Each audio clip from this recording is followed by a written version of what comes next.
এখনও আসতে চায়, কথা বলতে চায়, আমি তাদের সাথে কথা বলতে চাই, তাদের কথা শুনতে চাই, তাদের দাবি কি কি বাকি আছে আমি এটা শুনতে চাই, এবং যেটা আমাদের সাধ্যমতো সেটা আমি পূরণ করতে চাই। আমি এই সংঘাত চাই না। আমি কখনোই আমার দরজা বন্ধ করিনি। গণভবনের দরজা খোলা।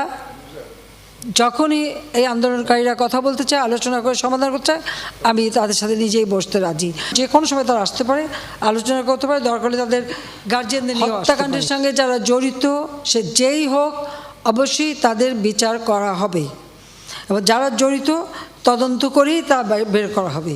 যারা অস্ত্রধারী, যেমন রংপুরে একটা ঘটনা ঘটেছে, যে পুলিশ দায়ী সেই পুলিশকে সাসপেন্ড করা হয়েছে এবং তার বিরুদ্ধে তদন্ত হচ্ছে এবং তার বিচার হবে। অ্যারেস্ট যারা করা হয়েছে তাদের মধ্য থেকে যারা ছাত্র ছিল, পরীক্ষার্থী, তাদের সবাইকে কিন্তু জামিন দিয়ে ছেড়ে দেওয়া হয়েছে।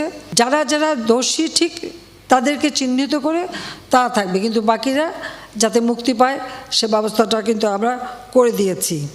বিশ্ববিদ্যালয়, সরকারি প্রতিষ্ঠান ও স্বায়ত্তশাসিত প্রতিষ্ঠানে প্রস্তাবিত পেনশন ব্যবস্থা বাতিলের কথাও জানান সরকার প্রধান।